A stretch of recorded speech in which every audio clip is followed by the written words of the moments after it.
Used to that. Okay, so we got the thing off. This thing here was what held that there. We got that off. We got the tailpiece off. Next thing to do is get this out. This is the this part right back here. This is a bolt that runs up in there, and the tailpiece bolts through that and goes up and holds the thing that holds the strings in place on. So this comes out pretty easily. You just turn that. That comes right out, and I should be able to, once I get this out, pull that neck right off of there. There you go. Now see, that neck is not all that long. So let's pull that off of there.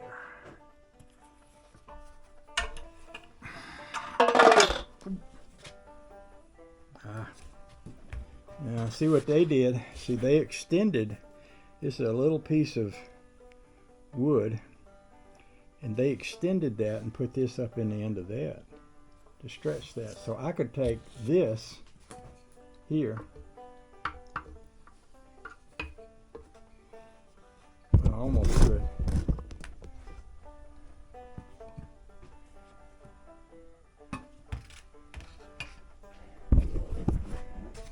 Have to trim this down a little bit to get that in there.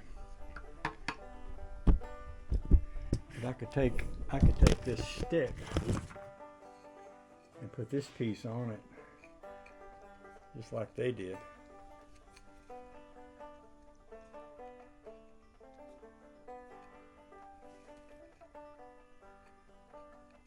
And then stick this little piece in there just like they did. So what I would need to do is turn this down a little bit. That's got an angle on it. That's good. The angle should go. Yep. I got a few things I have to sort out, but let's take this and put this on it. See, I'm gonna have to take these out.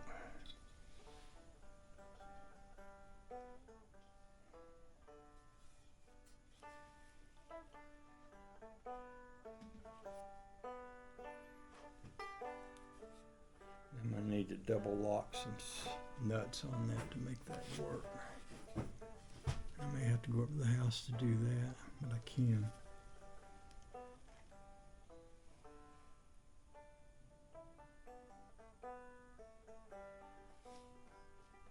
I could, but I talked about doing something with this neck over here.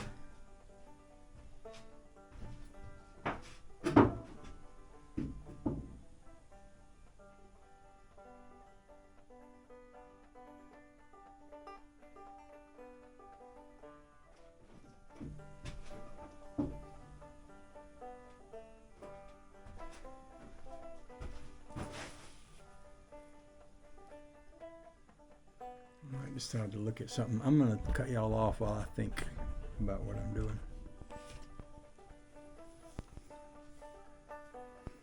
I think what I'm going to try doing is taking this one off and seeing how close it comes to fitting.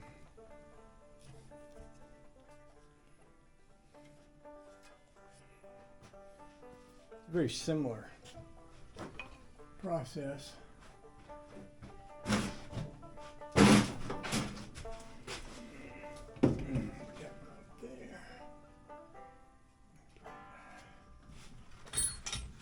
This one up here.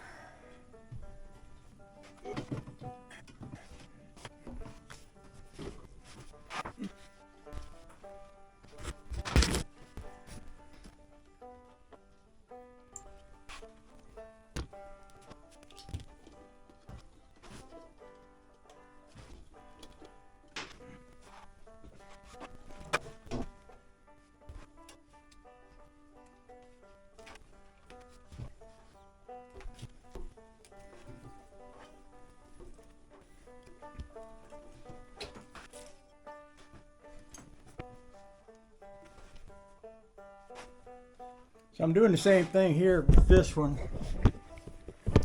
I've taken the screw out of this. This actually fits in with a couple of pieces of wedges of ebony wood right here, and there's a piece of leather in the back of that. And here's the tailpiece bolt, and it works the same way the other one did. You can stick a little skinny screwdriver in there and turn that, and that will let that come off. And on this one, I was able to capture the strings and the tailpiece all together. This is the tailpiece for it right there. So that's going to allow me to pretty quickly pop this neck off and try it on that pot, and it might work. That'd probably be the quickest way to get this playing again. And what I should have done, and I will when I go back to the house, get me a little plastic bag, put all the parts that went with this one in it. That way if I ever want to put this one back on here. Now I'll just slide this one off of here. And see if we can slide it onto here.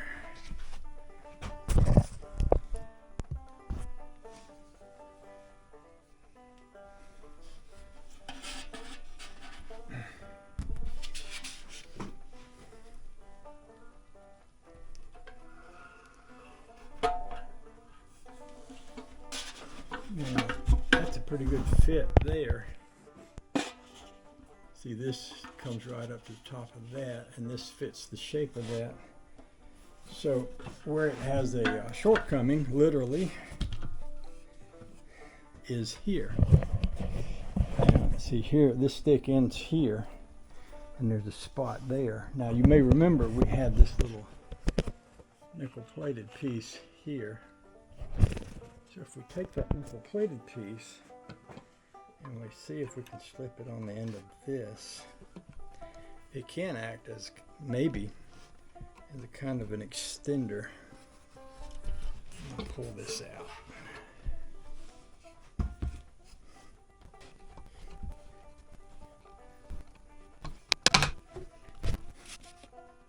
So what I could do, this is a little bit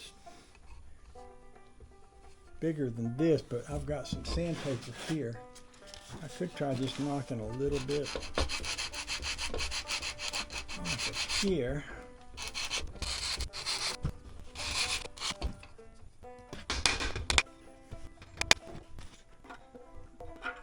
That's close.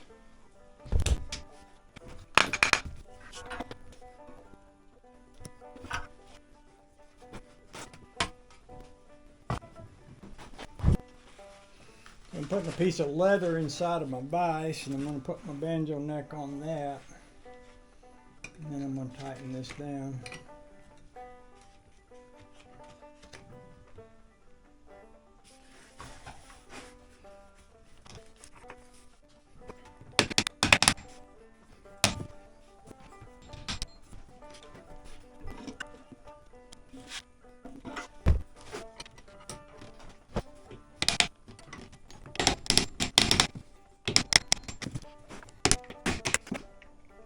Mercy sakes.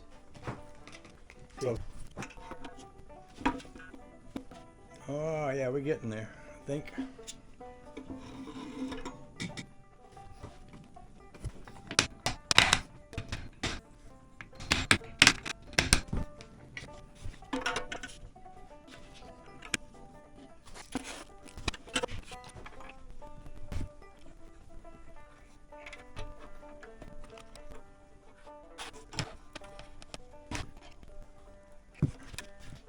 And the biggest thing wrong with this right here, and that is a pretty good fit in many ways, it fits well here, but it's at the wrong angle. What I mean by that is this neck should not be straight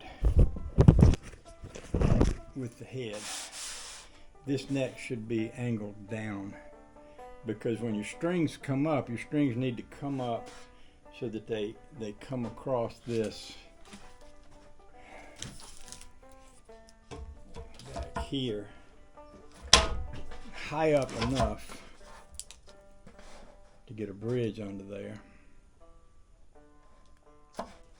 So what I might wind up having to do, and I can do it with this neck because this isn't a super special neck, is I may wind up taking this off and dropping, let's see, if the bottom of this neck went down, the top would come up. So see, I could take this off and I could put a piece on here and connect it and then put my screw through the piece that sits up here. I've done that before. It's we could say it's a little trashy, but it works. When I say trashy, it might look a little trashy, like, oh yeah, pretty obvious what that guy did. When you look at it, you can see it, but it makes the neck workable. And like I say, this isn't a super high quality neck or anything, so it makes the neck workable. That's okay. And I can take this off of here, maybe. Yeah, get that off of there. Put that in that, put this in that. And see if this went in here like this, and then this part here was down here. In fact, if I stick that piece of wood on here, you can see now where this hole is. If I put a screw in that hole, this neck would probably be at about the right angle. Let's test that theory. And now if I put my straight edge on it, I got a little lift on it. That's just about what I need. What I need to do, or want to do, or should do, or maybe have to do, is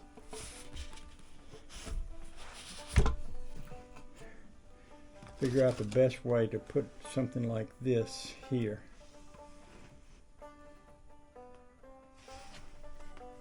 And if you think about it, in order to get this neck off of here, whatever I put here, I'm going to have to remove. So if I threaded this and put two screws down in here that I could remove, then when I want to take this neck off, I could remove the screws and slide that out. But I could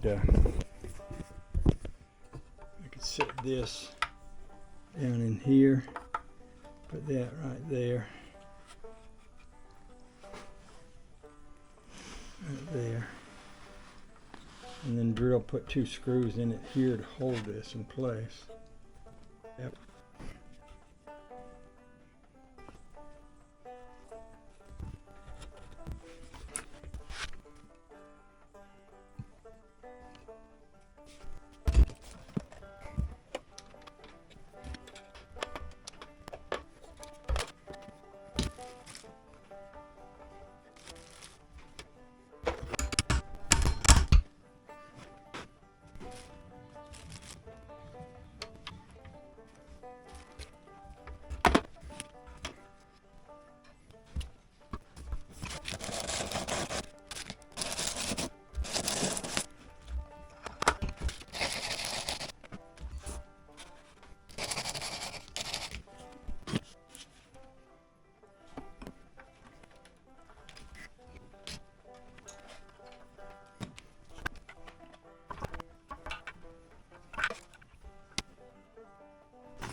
Okay, what I'm doing here is I have, this is not a traditional way of mounting a neck, but what I've done is I've notched the banjo stick so that it fits down over that brass piece there. You can see that right on the end. And then this piece on top is a piece of mahogany that was drilled and cut for a different banjo. And I've wedged a piece of ebony between the two of those that's about, I'd say that's a little bit more than 1/8, might be about 3/16 of an inch.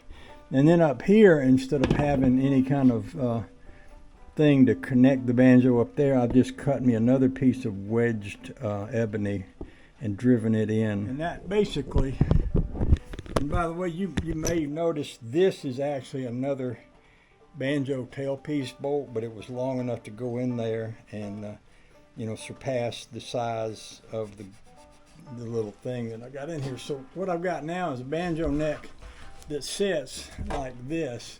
If I lay this rod on top of the frets, then when I come back here to where the bridge will sit, I don't have I've got a bridge here somewhere, but I turn loose of this. You can see that I've got roughly about, it's a little less than a 1/2 inch, or maybe a 1/2 inch. So you get, when you get a bridge, you get one in the 1/2 inch size, you get one in the 5/8 size, which is an 1/8 of an inch taller, and you've got to account for the banjo nut, which is the part up on the top of the banjo there where the strings run through. So I should be able to set a 5/8 bridge onto here and have that line up just right. And this is snug enough so that it's not going to move, but at the same time, this is pretty easy to get off, and I haven't damaged this pot. So if we wanted to put that original 4-string neck back on here, I haven't hurt the pot any so that I could put it back on there. Yeah, I could also, if I wanted to change this neck angle a little, I could take this wedge out of the back and stick it up underneath, drive it back in. That would raise the neck up by about 1/8 of an inch, but I don't think I need to do that. I believe this is just about right. So what I should be able to do now is string this thing and play it. It'll give me a chance to see how it sounds and what I might do is put nylon strings on this, because nylon strings, they're easier to play for one thing, but they also have a different sound. They're not as sharp. And really, this is all about sound. Everything you do with a banjo, you're just basically looking for a different sound. I would like a nice, deep sound. If I could get away with playing it with nylon strings, it would be easier for my fingers. And I've got some, so I'll string it up to start with nylons. And I should be able to put this Stromberg tailpiece right back on here, right into this. This tailpiece that I've got here is not the one that was originally on the Stromberg. This is the one that was on the Stromberg, and it's a nicer tailpiece, but it had a fatter screw, and I didn't want to re-drill the hole in that, so I used this smaller tailpiece bolt, and this should fit through it, and this Stromberg tailpiece should go on there. And then once that's on there, I'm only going to have one issue, and that's the 5th string. And so what I can do is, generally what I do a lot of times is I'll hang the 5th string along with the 4th string, so that like I can hang a 5th string out here. Basically you'd put one here, one there, and one there, but I can probably put 2 here. The 5th string always is the one that's going to break first, so I'll put it on top of the 4th string, and we should be good. So I'm going to quit for the day, and I'm going to come back to this tomorrow, and then I'm going to finish this up and put some strings on it, and then we'll dust it off and play it and see what we think. I appreciate y'all hanging out with me, and that's all I'm going to say about that right there. Have a great day. Love you, whether you like it or not, and if you don't like it, oh well, get over it. Okay? Okay, bye.